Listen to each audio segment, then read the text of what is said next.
Բարի երեկոս։ Վերջերս որոշել եմ հաճախ խոսել։ Ինձ թվում է ինչ-որ մարդիկ կան, որոնք լսում են, ես էլ բան գործ չունեմ։ Այս Նիկոլի խոսքն ա, որ Հայաստանում հայ չի եղել, ես էլ իր այդ Ժաննա Անդրեասյան, Պետրոսի կնիկը, որը Հայաստանի դպրոցները փակել վազբաղ։ Հաստատ փաստացի Նիկոլի թիմը զբաղված է հային Հայաստանից դեմոնտաժ անելով։ Առաջիկայում ընտրություններ չեն Նիկոլին վերընտրվելու կամ մյուսների ընտրվելու մասին, առաջիկայում ընտրություններ հայ ազգի գոյության մասին, ամեն մեկի գոյության խնդիրն է դրված, այսօր սեղանին պետք է հայությունը հասկանա, թե ոնց է տակից դուրս գալիս։ Բայց պրոբլեմն այն է, որ հայությունը ոչ մի կերպ մտավոր առաջ չի գնում, պրոբլեմները չի տեսնում իրենց էությամբ, թե այսօրվա անելիքը որն է։ Օրինակ ես ասացի, ընտրությունները ամեն մեկի գոյության խնդիրն է։ Սա բան է։ Մի քիչ առաջ նայելու խնդիր է, որը պետք է ամեն հայ գիտակցի ու այդ առաջ նայածի իդեոլոգիայով ինքը հարցերը քննարկի։ Բայց հայկական քաղաքական դաշտը սովորացրել է հային, որ նստի լսի ապուշ, ես քեզ ինչ եմ ասում, Նիկոլը վատնա։ Հասկացա՞ր։ Նիկոլն էս արեց, Նիկոլն են արեց, Նիկոլ դարեդար հայ ժողովուրդը նկարագրում է։ Բայց նկարագրելով հարցեր չեն լուծում։ Նկարագիրը դա ամենապրիմիտիվ բանն է, ինձ թվում է կատուն, շունը, կենդանիներն էլ դրան նմանակ են։ Մրջյունները գալիս են միտեղ կերակուր են ճարում, իրանք հետ են գնում, ճամփեն են հրամոններով լցնում, որ հոտ գա ու կողքերի մյուս մրջյուններին հոտոտելով ասում են ստեղ էս կերը կա, դավայ գնա 10 րոպեից հետո մրջյունները արդեն բոլոր նտավ են։ Այսինքն մրջյուններն ունեն արդեն հայերից չափազանց շատ ավելի հզոր բան, գիտակցություն այդ առումով։ Ինչքան պետք է Հայաստանը հայերը քննարկեն այդ հարցը, թե Նիկոլը վատնա, լսեք վատնա, իհարկե պատերազմը պարտվել, Հայաստանը կործանել, բանդերն է լսրել, դպրոցներն է փակում, ինքը հայ սովորացնում է իր այլանդակ կերպարին, հələ բաներն էլ ցույց տամ, լեսանասնին նայեք։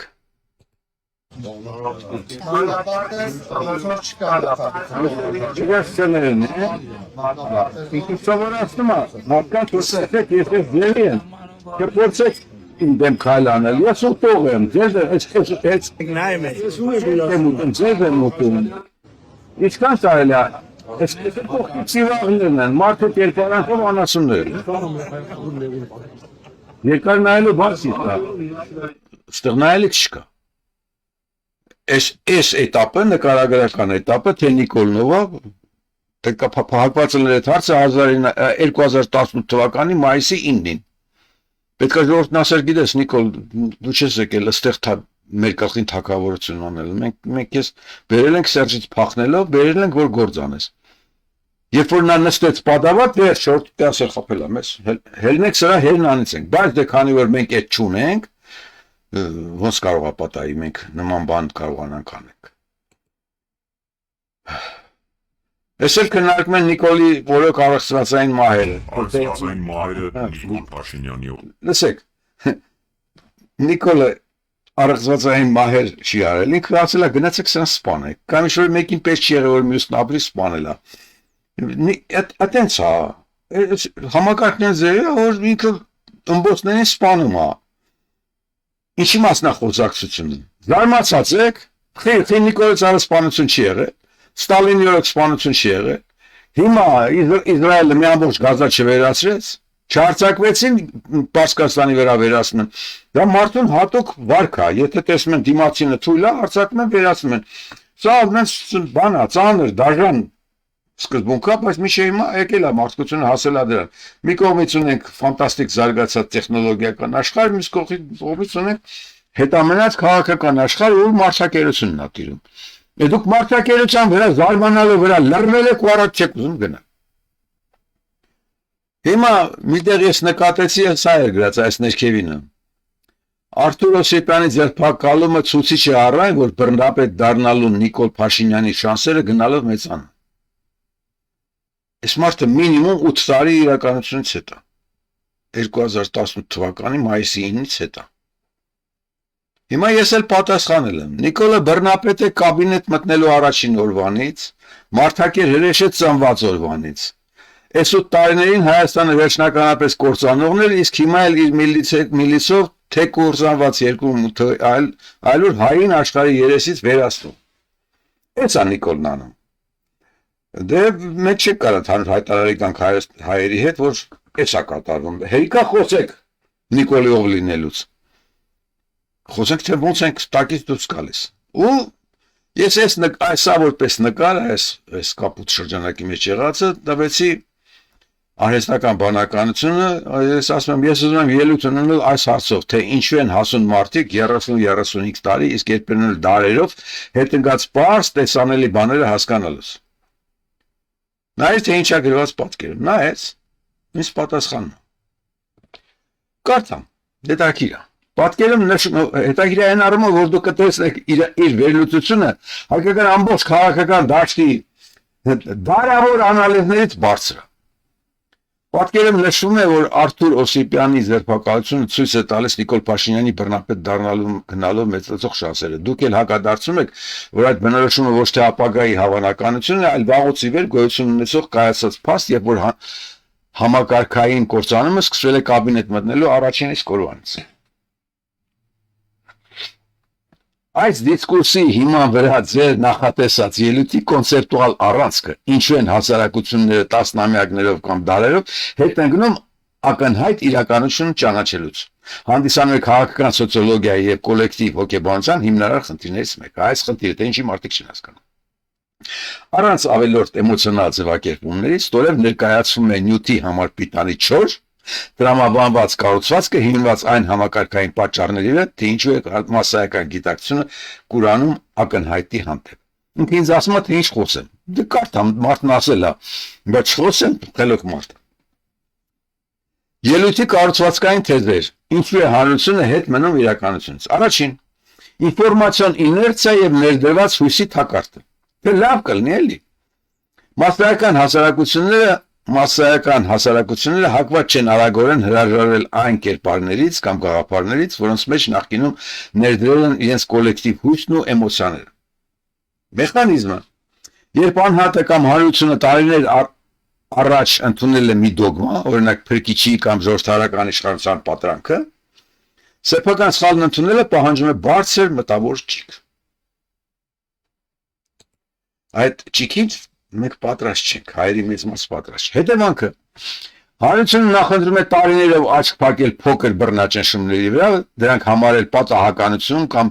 իրավիճակային անհրաժեշտություն եւ միայն ծայրահեղ անդառնալի կետում, ինչպիսին է ձերբակալությունը կամ տարածքային կորուստը, արձագանքում է ախտանիշին, որը գոյություն է ունեցել սկզբից ի վեր։ Երկրորդ, ախտանիշի եւ պատճառի շփոթում։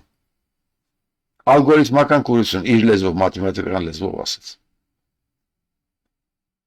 Facebook-յան օգտատերի մոտեցումը տիպիկ օրինակ է այն բանի, թե ինչպես է հանրությունը քաղաքական process-ը դիտարկում որպես առանձին, իրարից անջատ դրվածքների շարք, այլ ոչ թե մեկ միասնական համակարգ։ Լևոնին չհասկացանք, Ռոբին չհասկացանք, Սպարացերտին չհասկացանք, Սերգին չհասկացանք, Սերգի աղբորը Անասոնին չհասկացանք, Նիկոլին չենք հասկանում։ Մեխանիզմը շարքային դիտորդի համար բռնապետությունը սկսում է միայն այն ժամանակ, երբ բանտերն են լսում կամ երբ ուղղակիորեն խեղդվում է խոսքի ազատությունը։ Նրանք անկարող են տեսնել, որ այդ վերջնարդյունքի սերմերը դրված են եղել հենց առաջին օրվա հռետորաբանության, ինստիտուտների քանդման եւ պոպուլիստական մանիպուլյացիաների մեջ։ Հետևանքը քաղաքական միտքը հետ է հենգնում իրադարձություններից, որովհետև այն արձագանքում է հետևանքներին, այլ ոչ թե կանխարգելում պատճառները։ Երրորդ, սիմուլյակրների ազդեցություն։ Մեդիակրատիա, մեծային հարգում։ Ժամանակակից տեղեկատվական տեխնոլոգիաները թույլ են տալիս քաղաքական իշխանություններին տարիներ շարունակ պահպանել կեղծ օրակարգեր։ Մեխանիզմը, քանի որ գործում է մեդիա սիմուլյացիան, որը ցանկացած ձախողում փաթեթավորում է որպես նախկինների դավադրություն, մտել է հայկական բանն է նայել։ Տեղեկատվությունը։ Աշխարհքաղաքական բարդ իրավիճակ կամ ժողովրդավարության պաշտպանություն հանրությունը մնում է այդ տեղեկատվական կապսուլայի մեջ։ Հետևանքը իրականության ընկալումը հետ են գնում տասնամյակներով, քանի որ մարդիկ ապրում են ոչ թե ֆիզիկական աշխարհի փաստերով, այլ էկրաններից իրենց հրամցվող պատմություններով։ 4. Քաղաքական մերիտոկրատիայի բացակայությունը։ Հասարակության կառավարման համակարգում չկան որակական ֆիլտրեր, որոնք թույլ կտան մտավոր առումով հասուն, ստապ վերլուծող անհատներին ձևավորել հանրային կարծիք։ Դաշտը զբաղեցված է կամ իշխանական աշխարհներով կամ նույնքան անպատրաստ անդիմադիր խոսույթներով, ինչն էլ ապահովում է կոլեկտիվ տգիտության վերարտադրությունը։ Ելույթի կոնկրետ կոչը։ Ելույթի ավարտական մասը պետք է կենտրոնանա ինձ ասում էլի քաղաքական ստապության հրամայականի վրա։ Հիմնական ասելիքն այն է, որ հասարակությունը պետք է դադարի քաղաքական գործիչներին գնահատել ըստ նրանց հռչակած նպատակների կամ լոզունգների։ Գնահատման միակ չափանիշը պետք է լինի կիրառվող միջոցների եւ առաջին իսկ օրվա գործողությունների կառուցվածքային աուդիտը։ Քանի որ հարությունը սպասում է, որ բռնապետությունը կամ նա կործանումը պաշտոնապես հայտարարվի, նա դատապարտված է լինելու միշտ ուշացած եւ միշտ պարտված քաղաքական աշխարհների խաղեր։ Մացա 1000% դիագնոզ տվեց։ Ինչ է հնարավոր այս ֆոնին անել, ասել։ Այս լոզունգը ես մի քիչ շուտ եմ գրել, ես հետո արժի տալ։ Որոշ բաներ ասեմ, որ ես պատրաստ եմ այս լոզունգին, հետո գամ լավ լոզունգներս թափով ասեմ։ Ուրեմն հայերին թվում է, թե իրանք աշխարհի ամենախելոք ազգն են։ Սա ինչով է սարսափելի։ Սա սարսափելի է նրանով, որ երբ որ մարդը ինքը չի կարողանում ինչ-որ մի բան անել, բայց ասում արա ես հայ եմ։ Իսկ հայը խելոք ազգ է։ Լիքը այնտեղ խելոքներ կան, իրանք կանեն էլի։ Դուք հասկանում եք ինչի մասին է խոսակցությունը, որ հայը երբեք ինքն իրան սուբյեկտ չի համարում, գործողանց չի համարում։ Ինքը համարում է, որ Իրանից խելոքները այդ ազգի մեջ եղած, հանճարները իրա փոխարեն կանեն են ամեն ինչ։ Այս առումով ես ուշադրություն եմ հրավիրում իմ ընկերներին, կես կլիպը նայողներին, ովքեր այսօր հայ են գովում, թե բա գիտես տենց հայ ա եղե, բաղնիքի կռնանն հորին է, ասա անասում, դու հասկանում ես, որ դու այդ պարզ բան չես անում, դու ինձ չես մխիթարում, թե լավ եղի հայը լավ ազգա, չէ, հայը որ լավ ազգլներ Նիկոլ չեր ունենա, դոտ չեր ունենա, լֆիկ չեր ունենա, այս կահորտան չեր ունենա, նիկոլականներին չեր ունենա, միլիցուն չեր ունենա, այս հերեշտանոցը չեր ունենա, հասկանում ես, մի հատ բաղնիքի կռան սարքողը չի հավասարակշռում ամբողջ ազգի դեգեներատությունը, ու այդ դեգեներատությունը հենց այդ կանալով է ներդրվել, ինքնա գովալով, սա մի սարսափելի բան է, որ մեզ կործանեց, ռեալ է պետք նայել իրականությանը, այստեղ ուրեմն դրված բերել եմ ես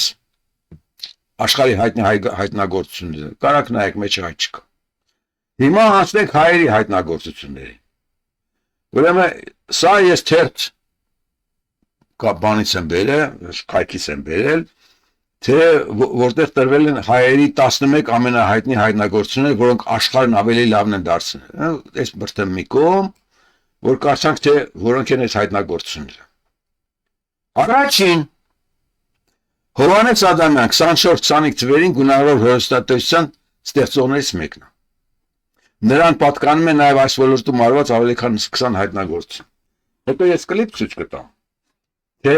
մի տեխնոլոգիական process-ը քանի հայտնագործություն ունեն։ Միջինում 100, 1000, կան որոնք տասնյակ հազար հայտնագործություն են ունենում։ 20 հայտնագործություն ունեն, այսինքն աշխատել է այդ լաբորատորիայում։ 20 հայտնագործություն ունենալ դեռ չի նշանակում գունավոր հեռուստացույցի ստեղծող լինել։ Երկրորդ Արտաշես Հայկանյան, նրա հայտնագործությունների թվում են ծալքավորված ծողիկը, ավտոմեքենանի դիմացի ապակու կապույտ պաշտպանիչ շերտը։ Սննդամթերքի պահպանման համար նախատեսված կոնտեյներները, կոկա-կոլայի պլաստիկի շշերն արտադրող մեքենա։ Ֆանտաստիկ է։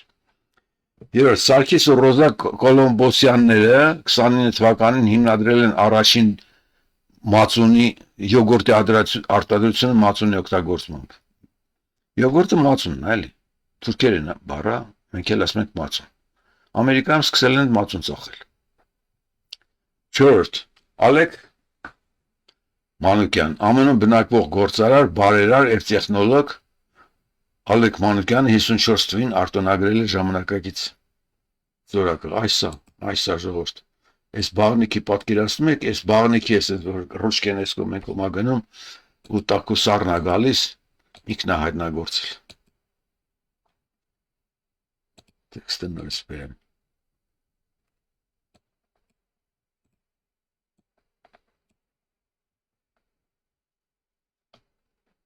Գաբրիել Կազանշյան 1908 թվին ստեղծել է մազերը չորացնելու համար նախատեսված սարք։ Քրիստոֆոր Տեր-Սերոպյան 1854-ին հայտնագործել է ԱՄՆ դոլարի կանաչ ներկը, որը չի կեղծում։ Սա միգուցե լուրջ գործ է արել, բայց 1854 թվականին սա ուրեմն այնքան էլ հայ չի, ազգանունը հայ է, բայց այս բոլոր լրիվ ուրիշ մարդ է, սա լուրջ բան արել։ Ավետիս Ճիլճյան 29 թվականին հիմնադրել է բարաբանների ներկաթի որկատ չգիտեմ ցիմբալա բոսրան չեմ ցիմբալի ապրանքանշի ծծաների առաջին գործարանը Ռուբեն Էքսերջյան հայտնագործել է զենիթային սպառազինման տեսակը, որն ամերիկյան ուժերը կիրառել են երկրորդ համաշխարհային տարածաշրջանում։ Դե չգիտեմ, այդ ինչա։ Զենիթի համակարգերը հայտնի են եղել միշտ։ Ռուբեն Էսքերջյան հայտնագործել է այս կարդացի։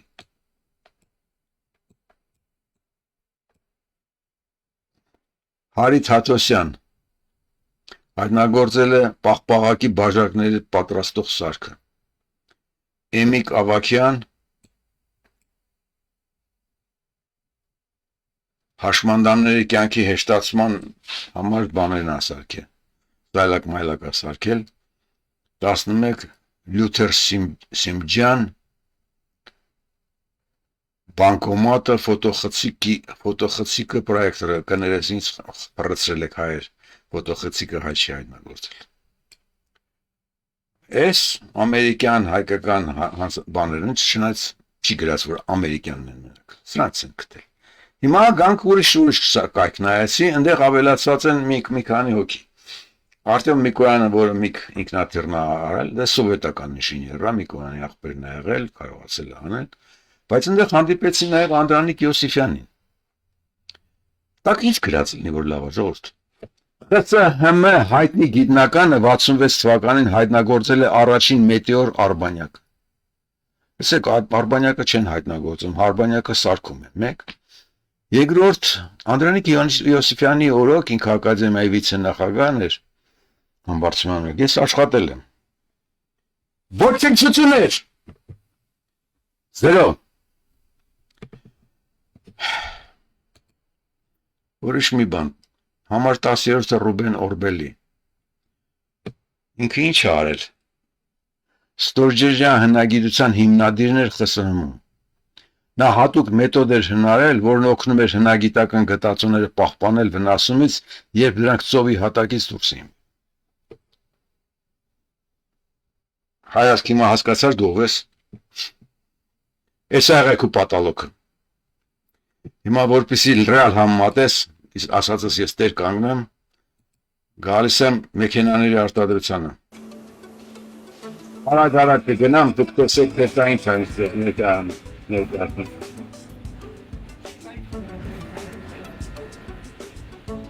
Էսպրեսներն են ծիզորն է սարքում։ Սանվերով տեղափոխվեց ծիզորը ուրիշ աշխատանքի մողը նկարել։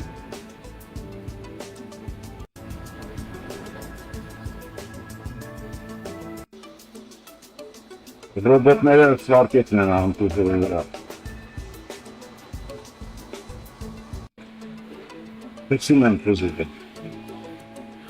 Այստեղ բավորներն են ասպատով։ Հարատում են հեքիթը։ Ժամանակ սպյոցեն են, ռոբոտը սարն է։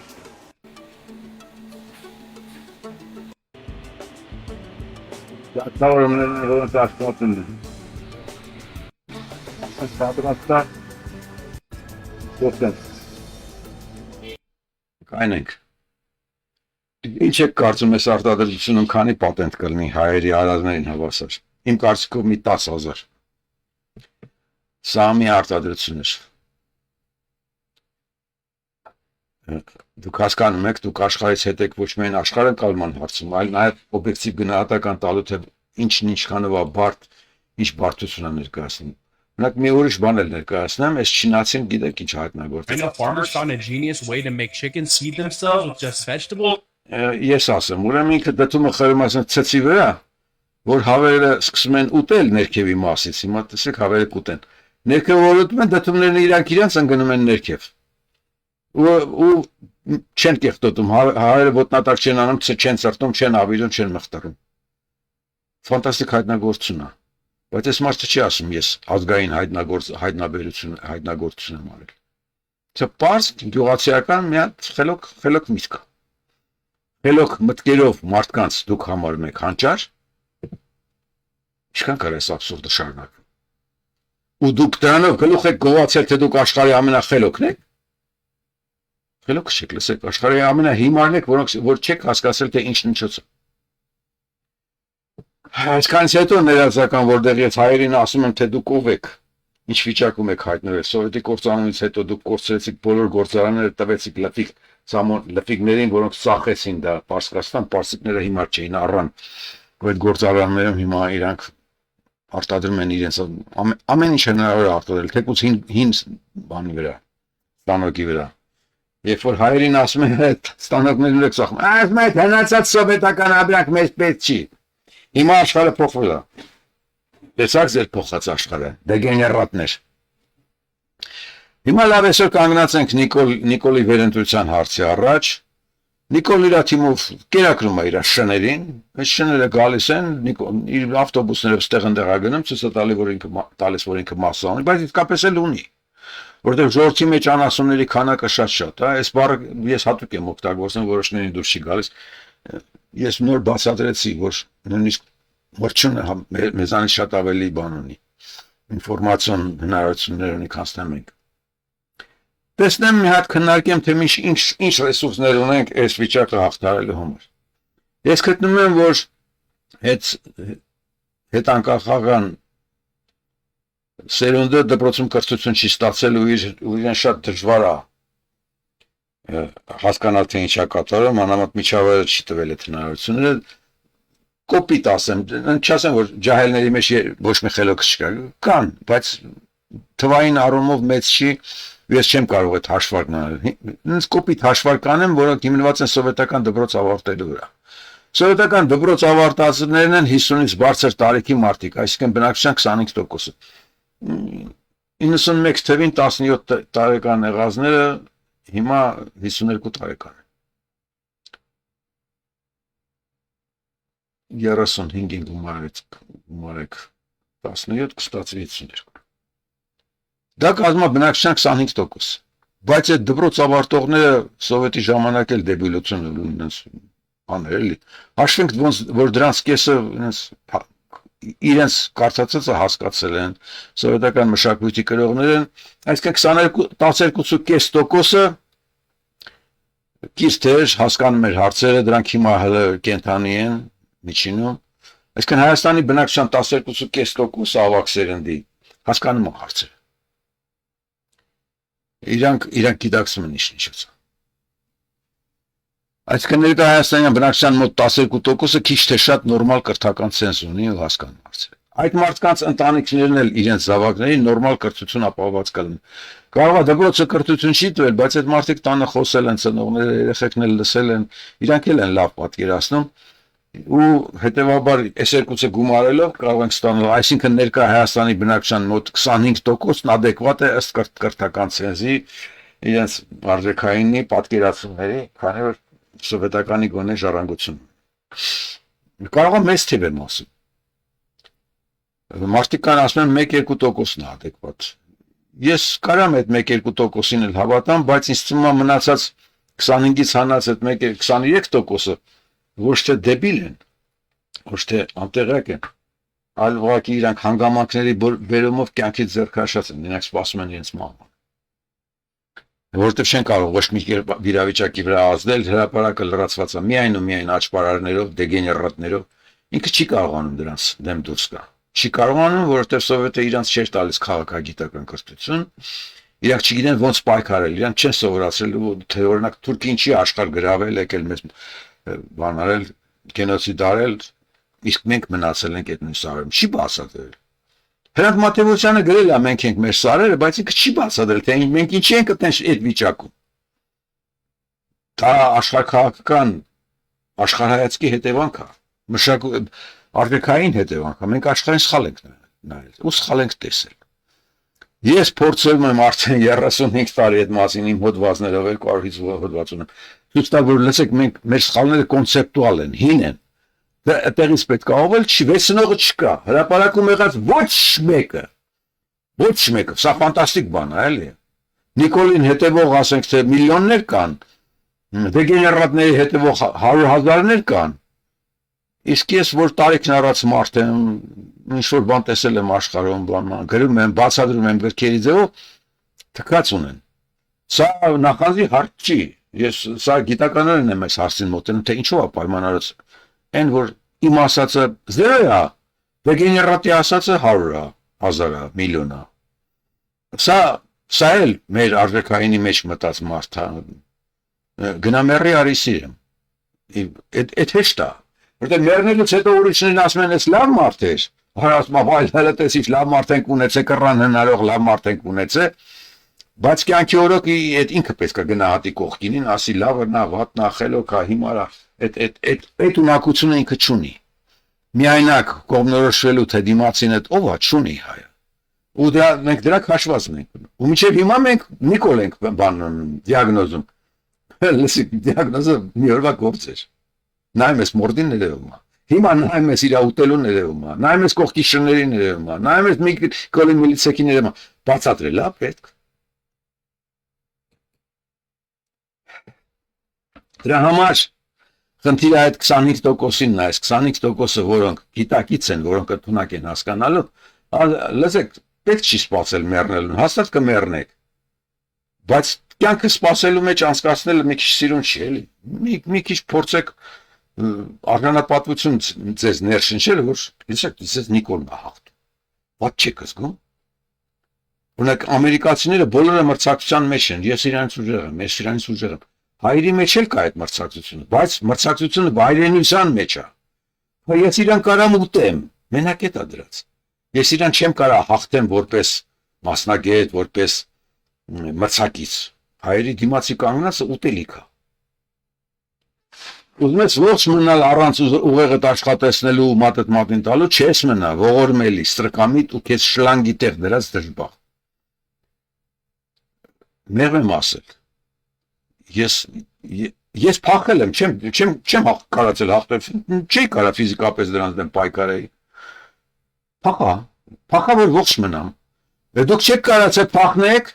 անունը դրել եք որ հայրենասեր եք, շանս ունենայիք կփախնեիք։ Կամ ես վատ մարդ եմ եղել, փախել եմ, բայց դուք մնացել եք այդտեղ ու պատրաստ եք զոհվելու։ Մի Նիկոլին կամ Նիկոլի շանը ձեր հարկերի միջոցով կերակրվող Նիկոլի միլիցու։ Ես չեմ ասում գնացեք զոհվեք, խոսեք այնց որ գանձես բանդարկեն, բանդարկվելը հերոսություն չի։ Մտածեք թե ինչ է հնարավոր անել, որ տակից դուրս գալ։ Միակ անելիքը Նիկոլի հենարանին շարժելն է, Նիկոլից փախցնելն է, ցույց տալ որ դուք կպատժվեք։ Անասուններ, գենոցիդը ձեր համար ավելի շուտ կգա, քան սա Թուրքիայի հատաղանցակալ։ Մենք ենք ձեր հերնանցելու, թույնելու ենք, վառելու ենք, մորթելու ենք, պարտար ենք տալու։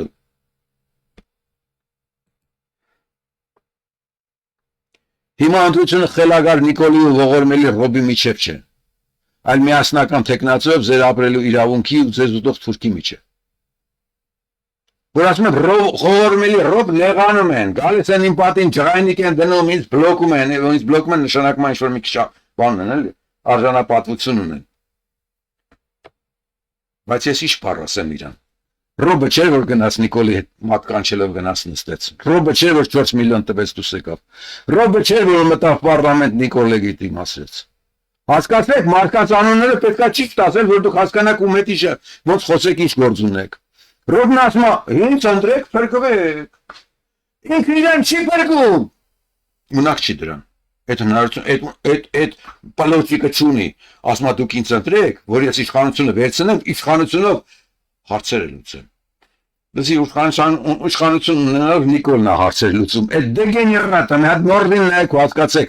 որ իշխանություն ունեցող ցանկացած մեկը կարա ցանկացած հարց լուծի։ Հայկական, որտեղ հայկական իշխանությունն ասում է «Я начальник, ты дурак». Ես начальникն եմ, միլիցեն իմն է։ Դու ես начальникը, միլիցեն քունն է։ Այդ հայկական իշխանությունը ինչ դեմոկրատիայից եք դուք խոսում։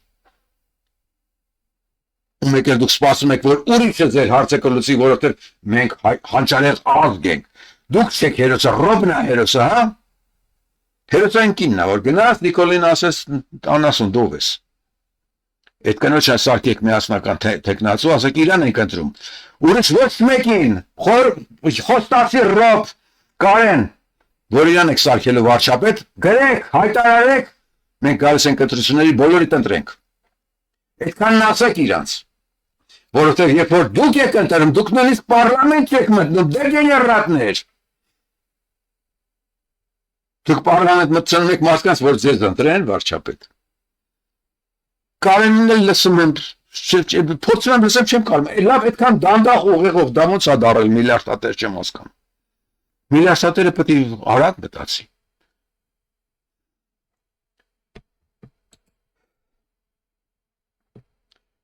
Նիկոլի գերայլանդակությունը մեր գերհանդուրժողականության արդյունքն է։ Նորմալ լիդեր ես ուզում, աննորմալը մի հանդուրժիր։ Ցանկացած մեկին, ոչ միայն լիդերին մի հանդուրժի։ Ցանկացած աննորմալին կողքդ մի հանդուրժի։ Դեգեներատ է։ Բանի տեղ մի դիջ։ Ու հրապարակվել ասա, արա դու դեգեներատ ես անասում։ Դու իրավունք չունես ընտրելու։ Հիմա վերջերս մարդիկ սկսել են հասկանալ, որ ընտրելու իրավունքը պետք է քչերն ունենան։ Ես էլ մի 20 տարի առաջ ինձ թվում էր, թե ես մտցի մտածում, որ մարդն այդ աշճանի դեգեներատ կարա լինի, որ ինքը իր լավն ու վատը չհասկանա, ասում է դե ընտրելու իրանք պետք է ունենան ուղղակի մեծամասնությունը կհասկանա էլի ում ընտրի։ Հասել ենք նրան, որ մեծամասնությունը դեգեներատ է։ Ու ժողովրդավարությունը հենց այդ պատճառով, մեծամասնության դեգեներատության պատճառով անիմաստ է դարել։ Մեծամասնությունը ընտրում է միայն իր նման անասունին։ Դատագիտության արդյունքը, ոչ թե ժողովրդավարության բանի դեֆեկտի։ Ժողովրդավարություն կարա լինի, երբ որ դու սկզբունքային ես, քաղաքացի ես։ Ընկերուհուս առաջարկն է կամ պահանջը։ Մինչև երկրի բժիշկները ոտքի չկանգնեն, ոչինչ չի փոխվի։ Իհարկե։ Էներգետիկները եթե ոտքի կանգնեն, բժիշկները ոտքի կանգնեն, ամբողջ ուսանողությունը ոտքի կանգնի։ Բոլոր հայերը ոտքի կանգնեն, կփոխվի։ Բայց բժիշկները սկզբունքային կետ են։ Հələ թող հիվանդանոցները մարդ չընդունեն։ Վաղուց է այս իդեալոգիան հայտնի։ Լսեք, քաոս ստեղծեք։ Իրանում քաոս են ստեղծում հրաները, որ Իրանը կործանեն, ու դա աշխարհով մեկ որպես ժողովրդավարություն են տարածում։ Դուք փրկելու համար չեք ուզում քաոս ստեղծեք, 5 հոգի կարող է մեռնեն, հետո ինչ։ Նիկոլը մեկը սպանում է։ Մեկը թողնա գալու վաղը ձեզ մորթի։ Համել արտակարգ հիվանդներին հնարավոր է օգնել։ Բայց հիվանդանոցները միջին հիվանդներին պետք է գնացեք ստեղից էրա։ Նիկոլ ընտրող անասուններ, գնացեք ստեղից։ Չեն անել։ Բայց անող կա, ու այդ անողը կանայք են։ Սովետական սերնդի կանայք, մանավանդ ես ասացի, որոնք ընտանիքի մեծ դեր ունեն, ընտանիքի ծնող են, պապ ու տատ են արդեն, իրանք մեծ ազդեցություն ունեն իրականության վրա, ու 25%-ը այդ կանայք են ու իրանց ենթարկվող իրանց թոռներն են, իրանց երեխաներն են, իրանց ընդունողներն են։ Այդ կանայք կարող են իրականություն փոխել։ Քանի անգամ ես դիմել եմ այդ կանայք, ստեղ չի ասնում։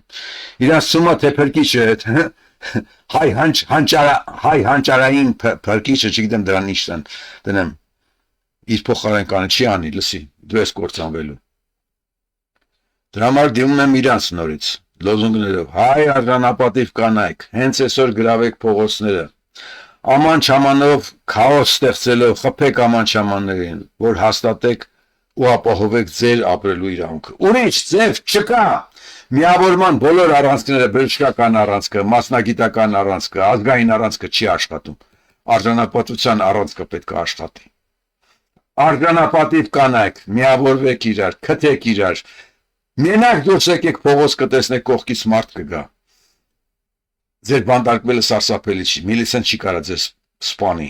ծեծելով սպանի։ Այդքանի իմ կարծիքով հայ միլիցեն հələ չի ասել, որ կնոջից տեսելով կսպանի։ Խփի կծեցի եթեջ, բայց չի կարա սպանի, պատի որ այդքանը չկարողանանի։ Բայց եթե արեց, ինչ որ մի կին զոհվեց, ու հայ ժողովուրդը հանդուրժեց նման միլիցու տիրոջը, այն ժամանակ կներեք ինձ, դեց ազնիվ իրավունք չունի ապրելու։ Ոչ մի իրավունք չունի։ Աման չամանով փողոցները գրավեք, օրուգիչեր անտանելի աղմուկ ապահովեք։ Մեկ շաբաթից դա գրգրվի իր շներն էլ յանքը տան։ Էտա ձևը։ Հիմա կարևորը Նիկոլին գրգրեցնելու տեմպը պահելն է։ Քրփեք, հանիցեք, զեռարեք, հրհրացեք ու մեկ շաբաթից միլիցեքներ կլքեն այդ շանը։ Դուք գնում եք լուրջ Նիկոլի դեպը կանգնում եք ու հետը վիճում եք թե դու ես արիներ ասում չէ, հներն էին արել, չէ, դու չես ունեցել։ Զեռարեք Նիկոլին։ Իրար հետ կանգնեք 5 հոգով հրհրացեք Նիկոլան ասում, հրակեք, դու ո՞ւս որ քեզ դու ընտրվես, դու դառնաս հայ ժողովրդի գերեզմանափորը։ Խոսեք, այդ մասին խոսեք, հրհրացեք, Նիկոլը պետք չի ներկայացնի, որպեսզի դուք միտինգվեք։ Մի քայլ առաջ արեք այս հայտարարակ իրականությունից։ Որտեղ ձեր անձնապես գոյություն ունենալու խնդիրն է այսօր դրված։ Հացին է ծևի նայեք, ուրիշ ոչ մեկը չկա, դուք եք, Նիկոլը նույնիսկ իշխանության եկավ, եւ այդ մեկը դու ես լոզունգով։ Բոլորին ոգևորեց, թե եկեք, դուք ձեզ եք պաշտպան։ Դուք այն ժամանակ ձեզ պաշտպանում եք Սերժից, ընդամենը, ու Նիկոլ պաշտպանեցիք։ Ես էլ մտածել եմ, որ չի կարա պատահի հայը, պրոստը այդպես թուրք դավաճան լինի։ Մեր աչքի առաջ Նիկոլը պարզվեց թուրք դավաճանը։ Կամ թուրքին համարժեք հայ դավաճանը։ Մինչև հիմա չեն կարացել պարզենք, որովհետև Նիկոլի համագյուղացիները չեն ասում, թե Նիկոլի մերն ով ա եղել։ Գիտեն, չեն ասում, վախում են։ Հորն էլ սպանեց, հերն էլ ուզում ասեր։ Բայց եթե այն ժամանակ մենք Սերժին էինք մերժում, հիմա դուք մերժում եք թուրքին, որ ապրելու իրավունք ունենաք։ Ուրեմն դա ձեզ համար ստիմուլ չի։ Մի հատ ուրիշ բան էլ ասեմ։ Ընդհանուր մեծ հարց է, որը ձեզ մի քիչ կարթնացնի։ Այս գծագրի մեջ արհեստական բանականությունն է տվել, սա ես չեմ սարքել, սարքած բանա։ Այն մեխանիզմը, որով հրեաները գրավել են աշխարհը։ Ուրեմն գոյություն ունի AIPAC, Ամերիկա-Իսրայելական հասարակական հարաբերությունների կոմիտե։ Այդ կոմիտեն պաշտպանում է Իսրայելի շահերն Ամերիկայում։ Ուրեմն Ամերիկան Իսրայելին օգնում է, որտեղ ամերիկյան հավատացյալները Աստվածաշնչից ելնելով հրեաներին համարում են սուրբ ազգ։ Դու կարացել են հրեաները այդքանը մտցնեն ամերիկացիների մեջ։ Փողատեր են եղել, փողով այդ ամեն ինչ ապահով է։ Հիմա ինչ է, AIPAC-ը Իսրայելից ստանում է Իսրայելին տված ամերիկյան օգնությունը, դա մոտավորապես 3-ից 10 միլիարդի սահմաններում է, տարբեր ձևերով է գալիս այդ կանալները։ Հետո գալիս մոտավորապես $100 միլիոն։ Ու այդ $100 միլիոն կաշառք է տրվում AIPAC-ի միջոցով ամերիկյան կոնգրեսին։ Մեծ թվեր չեն, կես միլիոն, 200,000, 1 միլիոն, 2 միլիոն, նայած մարդ է։ Ամերիկյան փողը գնում է Իսրայել, Իսրայելից գալիս է Ամերիկա, կաշառվում է ամերիկյան կոնգրեսմենը, ամերիկյան կոնգրեսը ընդունում է որոշում Իսրայելի օգտին։ Ուրիշ կանալներով ավելի մեծ փողերով, երևի միլիարդի կարգի, ապահովում է նաև պրեզիդենտի պրոիսրայելական լինել։ Օրինակ կա Մերիամ Ադելսոնը, որը $110 միլիոն է տվել Տրամպի կամպանիային ու հիմա գտնում է, որ Տրամպը իր շունն է դարել, որովհետև Ադելսոնի ձեռքում է նաև Իսրայելի ձեռքում է նաև Էփշտեյնի ֆայլերը, որտեղ Տրամպը աղջիկների հետ է եղել ու շանտաժի կանալներով իրանց վրա են վերցրել, իրանց ձեռ են վերցրել ամերիկյան ողջ իշխանությունը։ Ամերիկայի բյուջեն հիմա կարծեմ 22-25 տրիլիոն դոլարի կողմերն է, GDP-ն բյուջեն չէ, GDP-ն։ Հաշվենք 22 տրիլիոն։ 22 տրիլիոնի համեմատ 100 միլիոնը կամ 1 միլիարդը դուք հասկանում եք զրոյական փող է։ զրոյական փողով իրենք բայց շանտաժի հնարավորություններով իրենք ստեղծել են մեխանիզմ, որով աշխարհն են կառավարում։ Նիկոլը ընդամենը միլիցուն դրսից սպարտ կառած փողով։ Ուրիշ ոչ մի բան չկա արանքում։ Մենակ է դա։ Դրսից սպարտ կառած փողով կերակրում է իր միլիցուն ու իր շների։ Պարտի փողով ու ձեզ կործանում։ Հիմա փողը ինչ որտեղ սուբյեկտ է, բայց իշխանության ձեռքին փողն է դարել շում։ Ցանկացած իշխանություն կարողանում է փող ձեռք բերի պարտքով, որտեղ լիքը պարտքով փող տվողներ կան։ Առաջներում երբ որ պարտ տվող չկար, երկրները ստիպված էին իրենց ռեսուրսներով հարցեր լուծել, իշխանությունները ոչ թե երկրները։ Հիմա քանի որ պարտ տվողները լիքն են, գործը հանգել է ընդամենը ստեղից ընդեղից փող պարտճարելով ու ճիվաղներին կաշառելով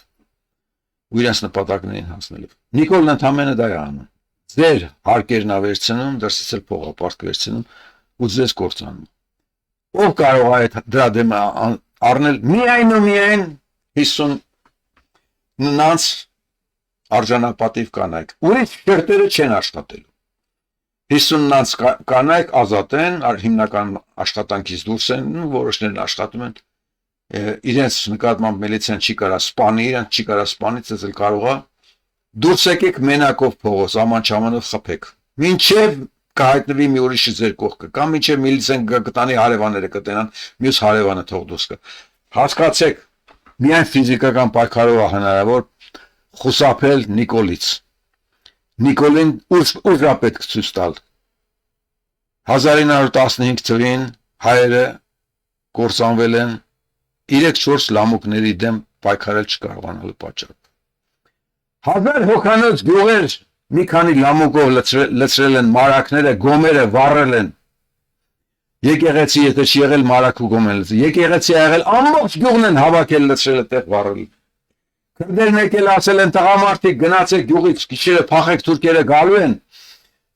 Կգան կտենան տղամարդ չկա կանանց ձեռ չեն տա։ Բոլոր կանանց ու երեխեքի վառել թուրքերը։ Լավ, տարերով խուլ, գույր, քյոր, դեբիլ մնալը արժանապատիվ բան չի չէ։ Ես զարմանում եմ, թե ինչով է պայմանավորված այս մեր հետամնացությունը քաղաքագիտական, մարդկային։ Հայ մեջից այն անգամ էի ասում, զարմանքը վերացած է։ Առանց զարմանք չեք կարող խելքի գալ։ Զարմացեք ձեր վրա։ Առաջինը ձեր վրա զարմացեք, թե դուք այս ինչ վիճակում եք հայտնվել մի Նիկոլի ձեռ։ Այս զարմանքը միգուցե ձեզ օգնի խելքի գալ, դուրս գալ այս վիճակից։ Ուրիշ ասելիք չունեմ, 2 շաբաթ դեռ կա։ Այսօր եթե սկսեք թմբուկ այդ ճաման-ճամանը որպես թմբուկ խփելը, մի շաբաթից Նիկոլը կփախնի։ Մի Նիկոլի հենարանը կփլուզվի։ Հասկացեք, ուրիշ փրկություն չկա, դուք չեք կարող ռոբի միջոցով հարց լուծել։ Ռոբը չի մտնելու պարլամենտ, լսեք, ռոբը նորից հանգիստ հելի ֆռցնելու է ձեզ։ Դրա խոսալուն լսեք, դրա մտքերին լսեք, սանցաղադամ։ Դրա տեստատը մի հատ նայեք էլի, թե տաղով է, մյուսինը նայեք։